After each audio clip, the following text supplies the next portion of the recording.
जय हिंद दोस्तों। आज मैं आपको बताऊंगा कि आप लोन लेने वाले हैं या फिर आपने लोन ले रखा है। अगर लेने वाले हैं या ले रखा है तो भी इस वीडियो को पूरा देखिए। इसलिए देखिए कि मैं ऐसी ऐसी बातें बताने जा रहा हूं कि कभी किसी परिस्थिति में आप पैसा नहीं चुका पाए, आप ईएमआई नहीं भर पाए, समय पे किस्त नहीं दे पाए, लोन डिफॉल्टर हो गए तो आपके साथ क्या हो सकता है, बैंक क्या कर सकती है या फिर फाइनेंशियल कंपनी क्या कर सकती है, या फिर कहीं भी से आप लोन लेते हैं चाहे प्राइवेट या सरकारी, तो क्या क्या आपके साथ होने वाला है, सारी जानकारी मैं आपको दूंगा। लोन कई प्रकार के होते हैं। पहले आपको यह समझना पड़ेगा कि लोन कई प्रकार के होते हैं। लोन तो होते हैं, होम लोन होते हैं, गोल्ड लोन होते हैं, पर्सनल लोन होते हैं, मॉर्गेज लोन होते हैं, मुद्रा लोन, क्रेडिट कार्ड लोन, बहुत सारी लोनें हैं।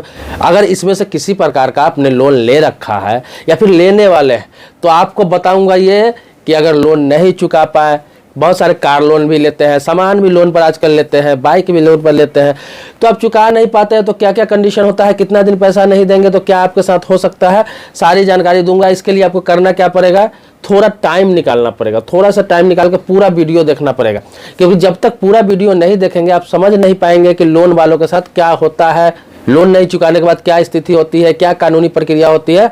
ये समझने के लिए आपको थोड़ा सा समय निकाल के पूरा वीडियो देखना पड़ेगा। और आपसे रिक्वेस्ट करूंगा कि ये वीडियो जो देख रहे हैं इसके नीचे लाइक का बटन है, आप क्लिक करके लाइक कर दें। चलिए आते हैं पॉइंट पर। देखिए, लोन जो होता है वो दो प्रकार का होता है।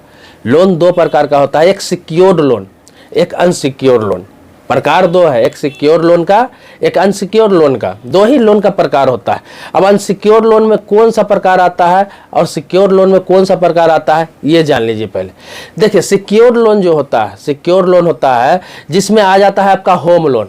होम लोन आ जाता है तो होम लोन सिक्योर लोन कैसे हुआ, क्योंकि जब होम लोन आप लेते हैं, मकान बनाते हैं, तो मकान तैयार होता है, आप लोन लेके या फिर मकान में रहते हैं, जब तक कि लोन आप नहीं पूरा चुका के एनओसी लेते हैं तब तक आपके मकान का पेपर बैंक के पास होता है। तो हुआ ना सिक्योर लोन।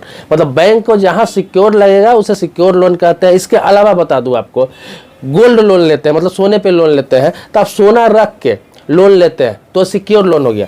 मतलब कि कल को आप पैसा ना भी चुका पाए, किस्त ना भी दे पाए, तो वो आपका सोना जब्त कर सकता है। मतलब कि वो ₹1,00,000 का लोन दे रखा है तो आपका 1.5 लाख का सोना उसके पास पड़ा रहता है, उससे कोई फर्क नहीं पड़ता है, उसे सिक्योर लोन कहा जाता है। इसके बाद और भी बताता हूँ सिक्योर लोन क्या होता है। गाड़ी आप लेते हैं, कार आपने देखा होगा, कार लेते हैं तो कार लोन पर आप लेते हैं तो कार की चाबी भी आपको मिल जाती है, सारा चीज मिल जाता है, आरसी भी आपको मिल जाता है।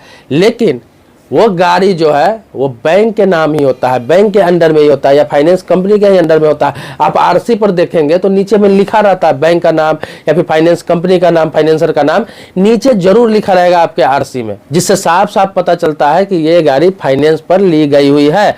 अब क्या होता है कि आप समय पर लोन नहीं चुका पाते हैं, उसका किस्त अगर नहीं दे पाते हैं, आप एनपीए में चले जाते हैं, तो फिर आपका गाड़ी वो खींच के ले जाता है। अक्सर आपने सुना होगा किसी के दरवाजे से कार खींच के ले जाया गया, किसी के दरवाजे से बाइक खींच के ले जाया गया फाइनेंस कंपनी द्वारा, बैंक द्वारा। तो कब होता है ऐसा, ये सारी जानकारी दूंगा। तो पहले तो ये समझ लीजिए, ये सब सिक्योर लोन हुआ।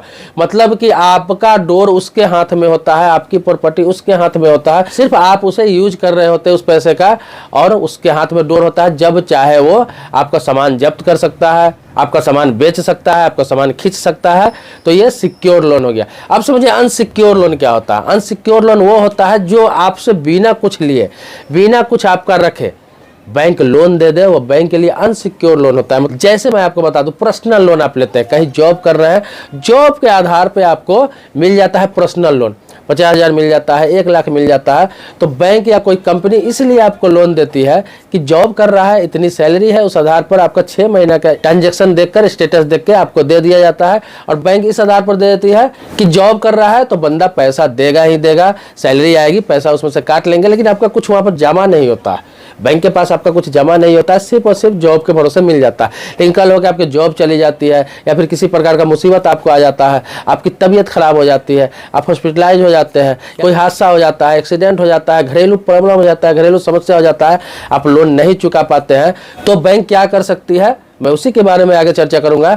तो आप सुनिए, ये अनसिक्योर लोन हो गया। इसके अलावा बता दूं आपको, माइक्रो लोन जो मिलता है वो अनसिक्योर लोन होता है, जो 50,000 1 लाख का लोन दे दिया जाता है बिना किसी डॉक्यूमेंट्स का ग्रुप में, वो अनसिक्योर लोन में आता है। मुद्रा लोन है, जो आपको बिजनेस करने के लिए 50,000 1 लाख रुपए मिलता है, ये अनसिक्योर लोन होता है, आपसे कुछ नहीं लिया जाता है, आपको लोन दे दिया जाता है। अब आते हैं असल मुद्दे पर कि लोन आप नहीं चुका पाते हैं, चाहे सिक्योर है चाहे अनसिक्योर है, तो आपके साथ क्या हो सकता है, कब कार्रवाई कर सकती है बैंक या कंपनी, कितने दिनों बाद कर सकती है।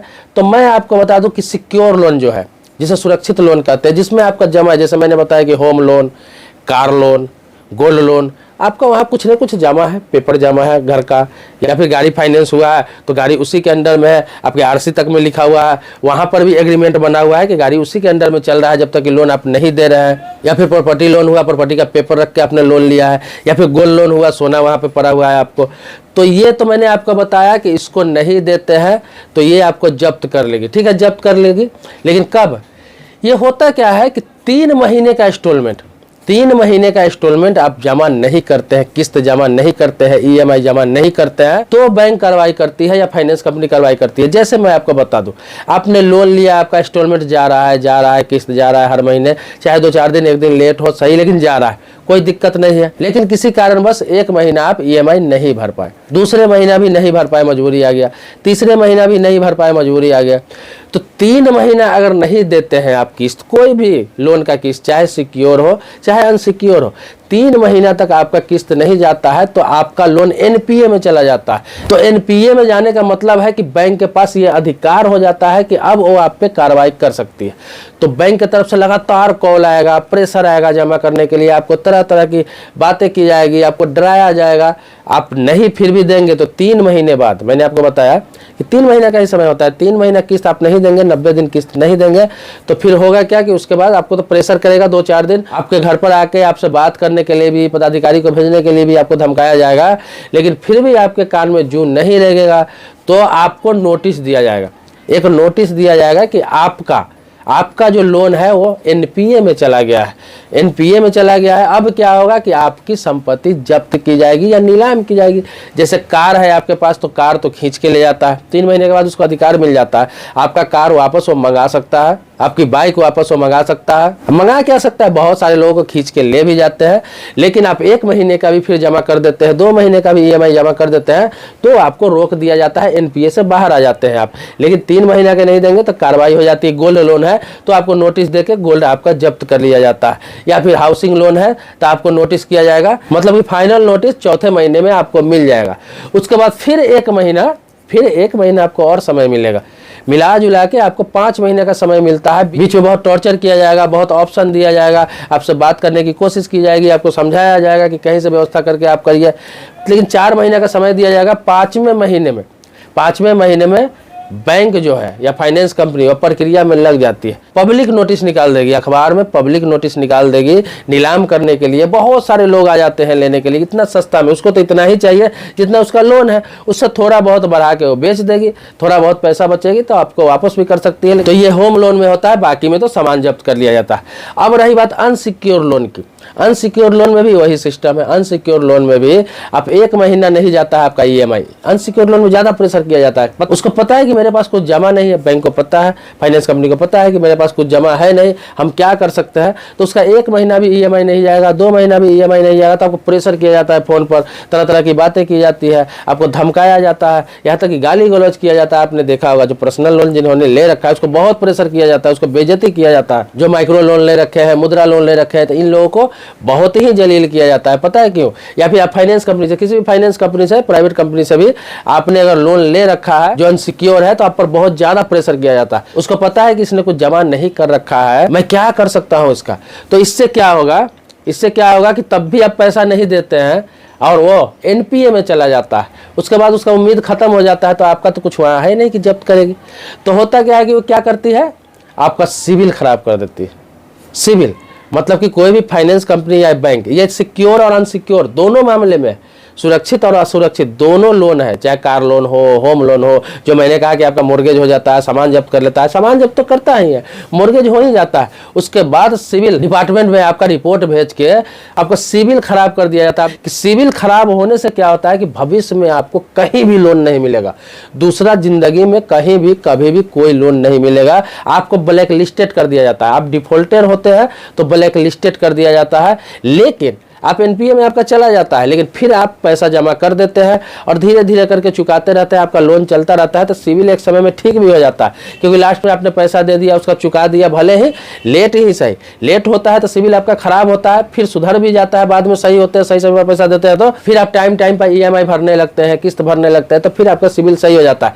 लेकिन जो पैसा डूब जाता है, आपकी गाड़ी खींचनी पड़ती है या ऑक्शन करना पड़ता है, नीलामी करना पड़ता है, और भविष्य में आपको यही बैंक नहीं, कोई भी बैंक लोन नहीं देगी। कहीं भी जाएंगे तो आपको पहले सिविल स्कोर चेक किया जाता है। आपको पता ही, एक छोटा से छोटा सामान लेते हैं, आप मोबाइल लोन पे लेने जाए, बाइक लोन पे लेने जाए, एक एसी लेने जाए, फ्रिज लेने जाए, वॉशिंग मशीन लेने जाए, कुछ भी लेने जाते हैं, टीवी खरीदने जाते हैं, और लोन पर जो लेते हैं, आप कार्ड पर लेते हैं, तो आपका सबसे पहले सिविल स्कोर चेक किया जाता है।